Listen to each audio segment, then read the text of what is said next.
development, this is the cut section which shows the intestine developing endodermal tube. Then this is the dorsal mesentery, and on each side of the dorsal mesentery there is a genital ridge. Genital ridge is derived from the intermediate mesoderm, and it results in the formation of the gonads as well as the part of the renal system. Okay. Now between the area between the genital ridge and the dorsal mesentery, you see the blue color cells. These cells are actually the mesoblast. This is the coelomic cavity, and you know the peritoneum or any layer of the cells of the coelom are called as the mesothelial cells. The cell lining the pleural cells, they are actually the mesothelial cells. Okay. Now these are the mesoblast, precursor cells of the mesothelial cell. Now they proliferate and give the first wave of proliferation.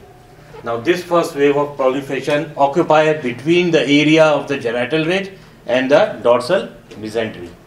Where they occupy? They occupy a position just behind on the just medial to the genital ridge and the dorsal mesentery.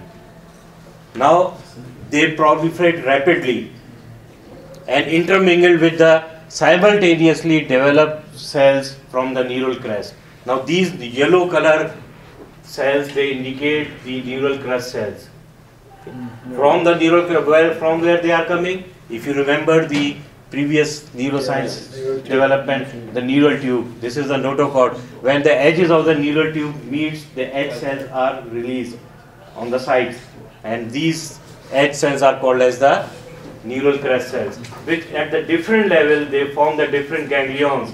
For example, the dorsal root ganglion is formed by the neural crest.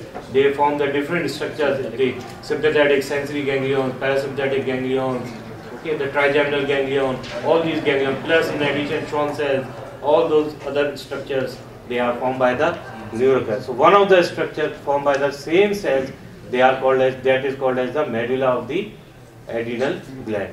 Now they pass in this direction and then join the first wave of the mesoblast cells. Okay.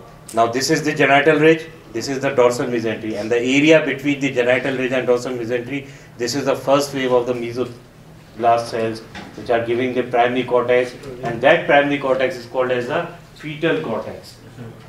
Okay, that primary cortex is called as the fetal cortex. Now come back to the previous one. Now, what happens in the 7th week of development? A second wave of cell arises from the same mesoblast. A second wave of proliferating cells arises from the same area of the mesoblast, and they surround the primitive cortex. Primitive cortex means the fetal cortex, which are intermingled with the neural crest cells. These cells are the blue first wave cells. The yellow are the neural crest cells. So the second wave, which are shown here with the color brown, they surround the primitive cortex. Okay, fetal cortex. Now, with further proliferation, they rapidly divide and redivide and form the part of the cortex, and that the two zones, glomerulosa and the fasciculata. So only two zones are formed by the second wave of mesoblast cells, which is the secondary cortex, and that secondary cortex is made up of only two layers, glomerulosa and fasciculata. Now question arises, from where the reticularis come. So what happens? The primitive cells, they disintegrate, and the peripheral cells, they remain and joins these white color cells. They are the peripheral cells. They join the secondary cortex and form another layer, third layer, which is called as the zona reticularis. So zona glomerulosa and fasciculata is derived from the secondary cortex, and the primitive cortex results in the formation of reticularis. And when these cells disintegrate and move, now the remaining cells are the neural crest cells. Now they divide and redivide and form a bulk of the another colony of cells, which are called as the chromophores. Those are the neural crest cell derived cells from the medullary cells. Yes.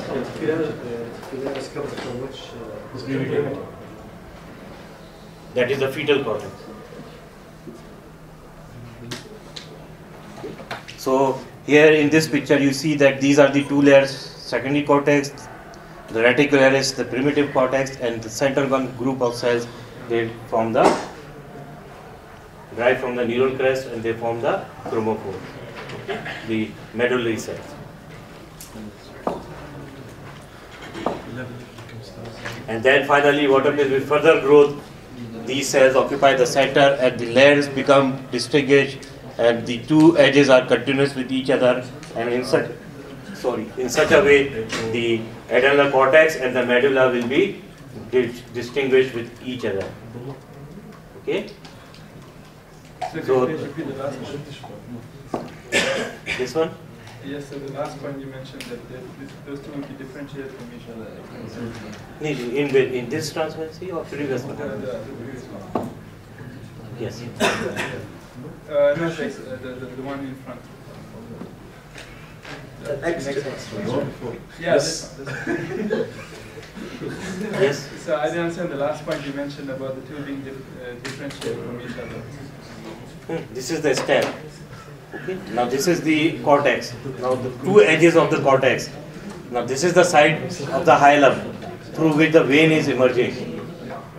Now I told you that this is the site where the chromophore cells, chromophores, they are entering into the center of the substance of the adrenal gland. Now these two edges come and meet each other. Up to that extent, the main vein emerges from this, becomes a hilum in future. And the main vein that derives, single vein that comes out of it. Okay. While the arteries are ramifying on the capsule as a short and the long cortical arteries. So arteries does not enter through the hilum. Okay, they enter through the substance, the surface capsule, either penetrating the substance or by ramifying into the two set of capillaries. Okay. And ultimately the veins converge together and form a single vein. Now that single vein comes out of the hilum, and this is the site of the hilum, which is higher in the right side gland and the lower at the left side. Now you get? Yes, Is this clear to all? These chromophores,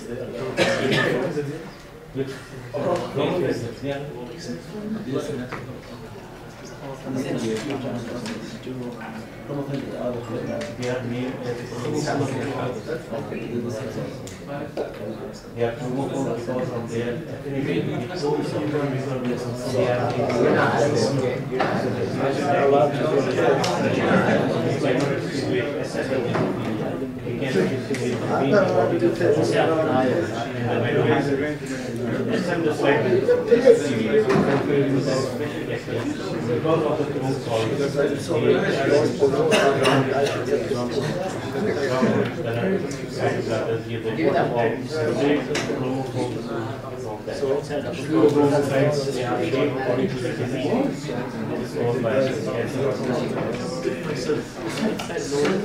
Okay, now finally the condition associated with the decrease in the secretion and the increase in the secretion of the adrenal gland. When there is insufficiency of the cortical hormones, it leads to the disease which is named as the Addison's disease. Now Addison's disease, in this, the muscles are not developed, so there is a weakness of the muscle. As the epinephrine and norepinephrine, they are not up to the mark, so what happens? The low blood pressure is there.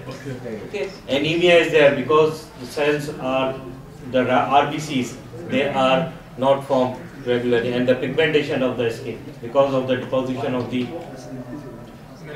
melanin into the skin under the skin, there is a pigmentation of the skin.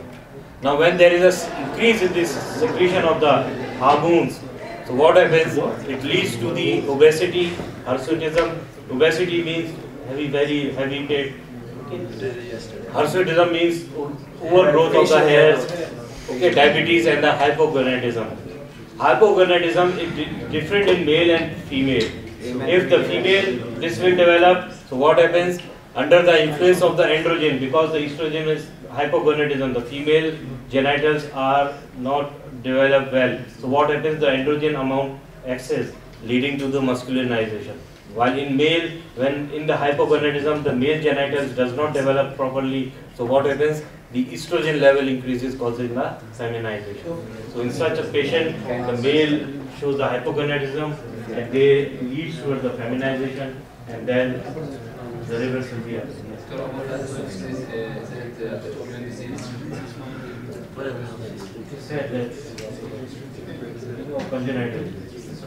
Congenitally descent, they show the disorder. And then what is the genetic link?